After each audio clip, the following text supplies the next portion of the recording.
Good morning and welcome to the Daily Light Devotion. I hope all of you have had a wonderful Tuesday and looking forward to today. That is the 30th of July. Today's devotion title is Standing Firm from the for the True Gospel. Um, when God moves powerfully, people question and challenges will arise, right? Especially when tradition is confronted. And we're going to look at Acts chapter 15, verses 1 to 7 today, and how the early church faced its first kind of doctrinal conflict. And was the salvation through grace alone, or do we need to keep the Jewish law? But Paul and Barnabas, right, stood firm, not to win an argument, but to protect the purity of the gospel. So we look at verse 1. Certain people came down from Judea to Antioch, where and were teaching the believers, unless you are circumcised, you cannot be saved.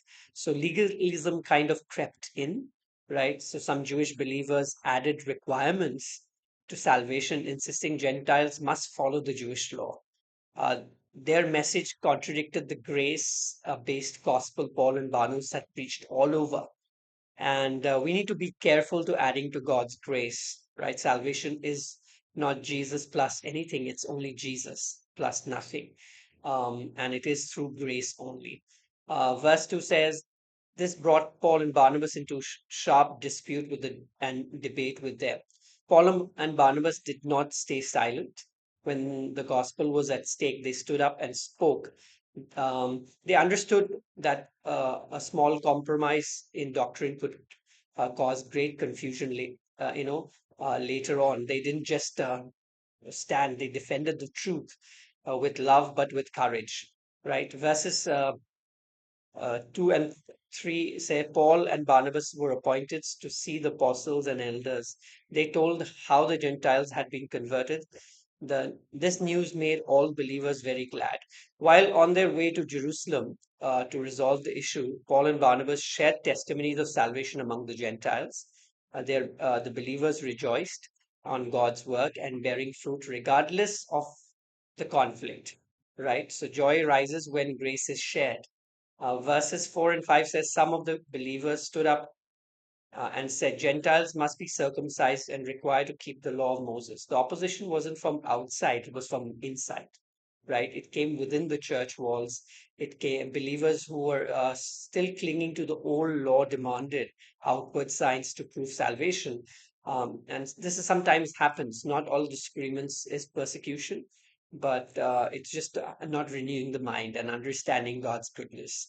Verses 6 and first part of 7, it says the apostles and elders met to consider this question after discussion. So rather than just splitting, and the early church leaders came together, they were more united to seek God's wisdom, right? They allowed discussion and understood. They showed humility, unity, and dependence on God's wisdom and not on human pride. So unity doesn't mean silence, but it also means seeking the truth and listening to others also, though we may know the truth.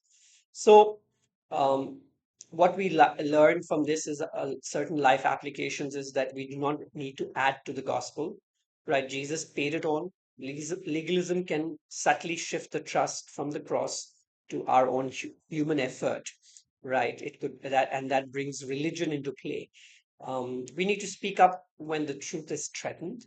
Silence is not always spiritual. There is a time to lovingly correct others and correct any error that is prevalent. And we need to celebrate salvation stories, that is, testimonies, how people have come to the Lord every season, even during disagreement. We see here God is saving people. We do not need to lose sight of that and see what God is doing despite their challenge within the body of Christ, right? And we need to seek God together even during disagreement.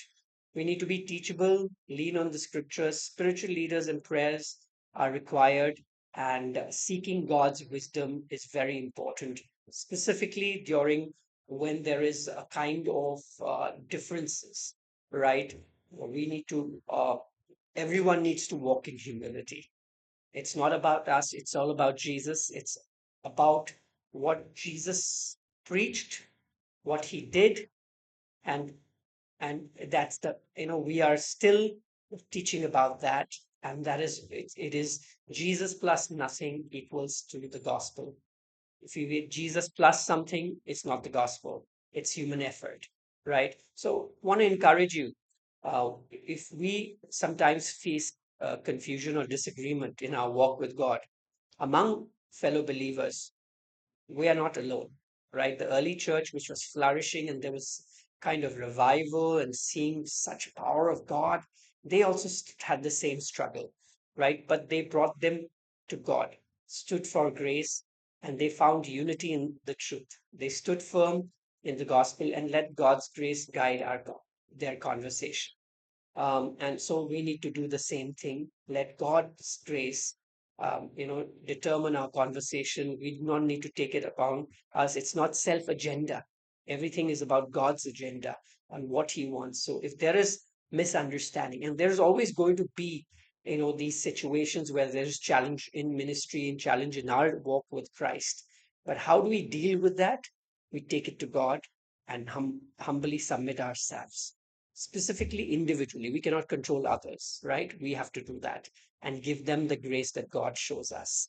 But at the same time, be ready to defend the truth for yourself and your understanding. So I hope this encouraged you. Have a wonderful day. God bless you, and I will see you tomorrow. Bye.